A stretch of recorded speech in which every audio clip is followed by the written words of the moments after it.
আশুরার করণীয় বর্জনীয় সম্পর্কে জানতে চাই। 10ই মুহররমকে আশুরা বলা হয়। 10ই মুহররমকে কি বলা হয়? আশুরা।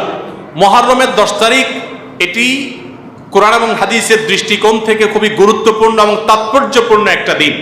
সারা বছরের ফজিলত এবং মর্যাদাপূর্ণ কয়েকটা দিনের একটা হলো আশুরা। মুহররমের 10 তারিখ বা 10ম দিনটি এটি তাৎপর্যপূর্ণ হওয়ার কারণ হলো এই দিনে আল্লাহ রাব্বুল আলামিন পৃথিবীর ইতিহাসে বহু নবী রাসূলকে অন্যায় এবং বাতিলের বিরুদ্ধে বিজয় দিয়েছেন। অনেক বড় বড় ঘটনা এই দিনে ঘটেছে এবং কিয়ামতের আগে আরো ঘটবে। এই দিনের সবচেয়ে বড় ঘটনা যেটি ঘটেছে বা সবচেয়ে বড় আলোচিত ঘটনা হাদিসে সেটি হলো এই দিনে আল্লাহ নবী মূসা আলাইহিস সালামকে আল্লাহ তাআলা ফেরাউনের বাহিনীর বিরুদ্ধে বিজয় দিয়েছে। মূসা আলাইহিস সালাম এবং ঈমানদারদের বিজয়ের দিন এটি আশুরার 10 তারিখ বা মুহররমের 10 তারিখ বা আশুরা। এটি হলো বিজয়ের দিন মূসা আলাইহিস সালামের এবং বনী ইসরাইলের। ফেরাউন তাদেরকে ধাওয়া করেছে, আল্লাহ তাআলা তাদের জন্য নীল নদে আল্লাহ তাআলা তাদের জন্য নদীর উপরে রাস্তা করে দিয়েছেন। সেই রাস্তা তারা পার হয়ে গেছেন অলৌকিকভাবে।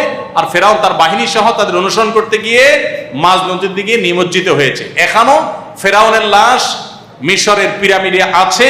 আল্লাহ বলেছেন ওয়াকাযালিকা নুনাজ্জিকা লিবাদানিকা লিতাকুনা লিমান খালফাকা আয়া। তোমার দেহকে, হে ফেরাউন, তুমি যে অহংকারী ছিলে, তোমার দেহকে কিয়ামত পর্যন্ত আমি রেখে দিব, নষ্ট হতে দিব না, যাতে পরবর্তী প্রজন্মের কাছে তুমি শিক্ষার বিষয় হও, তোমাকে দেখে শিক্ষা নিতে পারে যে আল্লাহর দ্রোহীদের শাস্তি কি হয়, যত বড় পাওয়ারফুলি হোক না কেন। তো যাই হোক, সেই আশুরা হলো মুহররমের এই 10 তারিখ। সেই আশুরা, এটার সাথে মূসা আলাইহিস সালামের বিজয় জড়িত, ফেরাউনের পরাজয় জড়িত, হক এবং বাতিলের দ্বন্দ্বের মধ্যে চূড়ান্ত এবং শেষ বিজয় হকের হয়। সেই শিক্ষা আশুরা আমাদেরকে দেয়। আশুরা উপলক্ষে আমাদের করণীয় হলো 2টা রোজা রাখা। সবচেয়ে উত্তম হয় 9 এবং 10 রাখা। কেন উত্তম? কারণ নবী করিম সাল্লাল্লাহু আলাইহি সাল্লাম যে বছর ওয়াফাত হয়েছে তিনি বলেছেন, যদি আমি আগামী বছর বেঁচে থাকি লা আসুমান্নাত তাসিআ ওয়াল আশর, তাহলে আমি 9 এবং 10 জিলহজের এই 2 দিন রোজা রাখবো। এজন্য 9 তারিখ আর 10 তারিখ রোজা রাখা উত্তম। আর যদি 9-10 তারিখ রাখতে না পারেন তাহলে 10 আর 11 রাখবেন। 2টা রোজা রাখা উত্তম। ইহুদিরা শুধু একটা রোজা রাখে। নবী সাল্লাল্লাহু আলাইহি সাল্লাম আমাদের রোজাকে তাদের থেকে স্বতন্ত্র করবার জন্য, তাদের থেকে পৃথক করবার জন্য 2টা রোজার নির্দেশ দিয়েছেন। এজন্য আশুরা উপলক্ষে 2টা রোজা রাখা সুন্নাত। সমকামিতা তো জেনার মতোই অপরাধ। কত মানুষই তো জেনা করে। আমার প্রশ্ন হলো, সম্প্রতি আলেম ওলামাদেরকে সমকামিতা নিয়ে অনেক বেশি কথা বলতে শোনা যায়। আলেম ওলামা কেরাম সমকামিতা নিয়ে এত আলোচনা কেন করছেন? জেনার অপরাধ তো আমাদের সমাজে তার চেয়ে বেশি আছে। খুবই সুন্দর এবং দরকারি একটা প্রশ্ন ভাই। সমকামিতা নিয়ে ওলামা একরাম অনেক বেশি অরিড, অনেক বেশি দুশ্চিন্তায় আছেন। আমাদের তরুণ প্রজন্মকে তাদের কাছে নানাভাবে সমকামিতার অপরাধ সম্পর্কে ভুল ধারণা দেওয়ার অপচেষ্টা করছে কিছু এনজিও এবং তাদের কিছু দোসরেরা। আমাদের শিক্ষা কারিকুলামে, পাঠ্যপুস্তকে, বিভিন্ন বিষয়ে আপনারা জানেন সমকামিতাকে বিভিন্নভাবে জেন্ডার ডাইভার্সিটির মতো শব্দ, মারপেচালা শব্দ, এগুলো দিয়ে সমকামিতাকে সমাজে স্বাভাবিক করার চেষ্টা চলছে। জেন্ডার ডাইভার্সিটি মানে জেন্ডার বৈচিত্র্য না? জেন্ডার বৈচিত্র্য আবার কি?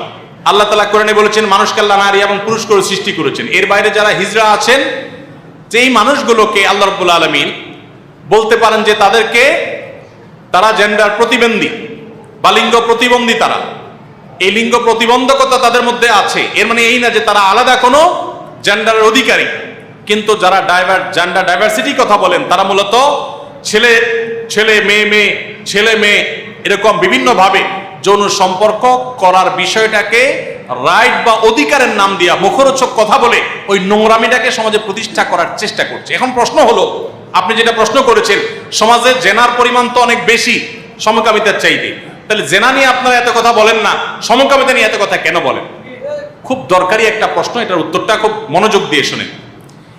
একজন মানুষ জেনায় লিপ্ত হন, তিনি জেনা করেন, কিন্তু তার মধ্যে অপরাধ বোধ আছে, তিনি জানেন কাজটা অপরাধ, অন্যায়, জেনা করে ফেলেন মনের খাহেশের কারণে, কিন্তু পরক্ষণে তার মধ্যে বোধোদয় হয়, তার মধ্যে খারাপ লাগায় কাজ করে, নিজেকে নিজে ভৎসনা করেন যে আমি খারাপ কাজে লিপ্ত।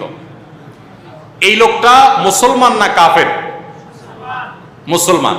সে জেনায় লিপ্ত থাকার পরও যদি সে জানে কাজটা অন্যায়, আমার কাজটা করা ঠিক হচ্ছে না, তাহলে এই লোকটা বেঈমান হয় না। অপরাধ করলেও সে অপরাধী, কিন্তু বেঈমান না। আল্লাহর প্রতি অবিশ্বাস তার নাই, এই জন্য সে মুসলমান। সাধারণত জেনা যারা করে তারা জেনা লিপ্ত হলেও তারা জানে এটা অপরাধ, বেশিরভাগ মানুষই এরকম, যার কারণে এটার ব্যাপকতা থাকলেও এটার ভয়াবহতা তত জঘন্য না। এর বিপরীতে সমকামিতার ব্যাপারে অনেকে আছেন নিজে সমকামিতা করেন না, নিজে সমকামে লিপ্ত হন না, বা তিনি সমকামী নন, কিন্তু তিনি যদি মনে করেন যে সমকামিতা এটা মানুষের রাইট, এটা কারোর অধিকার, এটা দোষের কিছু না, কেউ চাইলে সমকামিতা করতেই পারে, তার ব্যাপার, এরকম সমকামিতাকে যদি কেউ মনে করে দোষের কিছু না, এটা মানুষের করতে চাইলে করতে পারা উচিত, এটা যদি কেউ মনে করে, তাহলে সে কিন্তু নিজে সমকামিতা করছে না কিন্তু সমর্থন করছে, তাহলে এই লোকটা কি?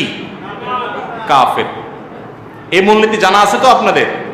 শরীয়তের কোন হারাম কাজ যদি কেউ করে হারাম জেনে, সে কাফের হয় না, আর কোন হারাম কাজকে যদি হারাম মনে না করে, তাহলে সে কি হয়? কাফের হয়। এই বিষয়টাকে আরো সহজ করে বোঝাবার জন্য আমি একটা উপমা দিই। আমাদের রাষ্ট্রের যে সংবিধান, বাংলাদেশ রাষ্ট্রের যে সংবিধান, একজন এই সংবিধানকে মানে, রাষ্ট্রকে মানে, রাষ্ট্রের অস্তিত্বকে সে স্বীকার করে, সংবিধানকে সে মানে, আইনের প্রতি সে শ্রদ্ধা দেখায়, বিচারের প্রতি সে আস্থা রাখে, কিন্তু সে চুরি করেছে, একটা অন্যায় করেছে, অপরাধে লিপ্ত হয়েছে, সংবিধান বিরোধী কোনো কাজ করেছে, এই লোকটার বিচার হবে একভাবে, তার শাস্তি হবে একটা সময়, তার মুক্তিও হতে পারে, সাজা ভোগ করার পর সে একসময় ছাড়া পেতে পারে, আবার সে ছাড়া সাজা নাও পেতে পারে। কিন্তু একটা লোক কোনো অপরাধ করে নাই, রাষ্ট্রের সংবিধানের একটা বিধানেরও পরিপন্থী কোনো কাজ করে নাই, কোনো অন্যায় সে করে নাই, কোনো অবৈধ কাজ সে করে নাই, কিন্তু সে রাষ্ট্রের অস্তিত্বকে অস্বীকার করেছে বা সংবিধানকে সে মানে না, এই লোকটাকে কি বলা হবে? রাষ্ট্রদ্রোহী। ব্যাপারটা কি বুঝতে পারছেন? পার্থক্যটাকে বোঝা যাচ্ছে? রাষ্ট্রদ্রোহী যে সে হয়তো রাষ্ট্রের সংবিধান বা আইনের পরিপন্থী একটা কাজও করে নাই, কিন্তু শুধুমাত্র সে রাষ্ট্র বা সংবিধান এটাকে সে অস্বীকার করলো, বা সংবিধানের বা রাষ্ট্রের কিছুকে সে মানলো না, এই লোক রাষ্ট্রদ্রোহী হওয়ার কারণে এর অপরাধের মাত্রা কি ওই সাধারণ অপরাধীর মতো না অনেক বেশি? অনেক বেশি মনে করা হয় না? ঠিক একইভাবে একজন মানুষ সমকামিতা লিপ্ত নিজে হয় না, কিন্তু সমকামিতাকে রাইট মনে করে, তাহলে এই লোক কাফের, এই লোক আল্লাহদ্রোহী, এই লোক বেঈমান। সারা পৃথিবীর কোনো আলেমের ক্ষেত্রে ভিন্ন মত নাই, সব আলেমরা একমত। আরেকজন জেনা লিপ্ত হন, অন্যায় লিপ্ত হন, কিন্তু তিনি সেই ব্যাপারে তার মধ্যে অপরাধ বোধ আছে, এই লোক কাফের হবে না। আমার কথা কি বুঝতে পারছেন? এই জন্য ভাইরা, সমকামিতাকে রাইট হিসাবে প্রতিষ্ঠা করার জন্য যারা কাজ করছেন, তারা এদেশে কাফেরের চাষ করার চেষ্টায় লিপ্ত। তারা কাফেরের চাষ করতে চায় দেশে, মুসলমান সন্তান নিজের অজান্তে কাফের হয়ে যাবে, সেই পলিসিতে তারা বের হয়েছে। এখন আজকাল আমাদের স্টুডেন্টরা পৃথিবীর বিভিন্ন ইউনিভার্সিটিতে গবেষণা করার জন্য, চান্স পাওয়ার জন্য তাদেরকে বিভিন্ন ফর্ম ফিল আপ করতে হয়, সেখানে টিক দিতে হয়, আমি এটাতে সম্মত, ওইটাতে সম্মত। এর মধ্যে একটা থাকে যে আমি জেন্ডার ডাইভার্সিটি, যৌন বৈচিত্র্য, অথবা সরাসরি লেখা থাকে যে সমকামিতা এটা মানুষের রাইট, এই রাইট বা এই অধিকারে আমি বিশ্বাসী। শয়তানিকে অধিকারের নাম দিয়েছে, শুনতে শোনা যায়, অধিকার শুনলে আমাদের কাছে গা গরম গরম ভাব আসে, যেটা মানব সভ্যতাকে হুমকির মধ্যে ফেলে দিবে, সেটার নাম হলো সমকাম। সমকামিতার মাধ্যমে পৃথিবীতে মানুষের জন্ম হবে? সমকামিতার মাধ্যমে পৃথিবীতে মানুষের জন্ম হওয়া সম্ভব? গোটা পৃথিবীর অস্তিত্ব হুমকির মধ্যে পড়বে যদি সমকামিতার উপর পৃথিবী উঠে যায়।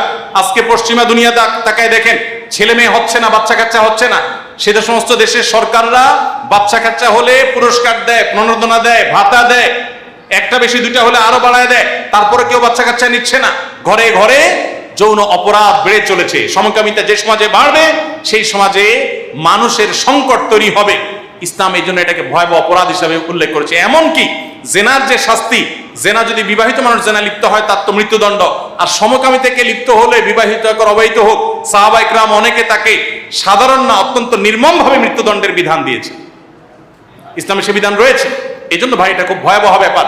আজকাল দেখা যায় আমাদের দেশেও অনেক প্রতিষ্ঠান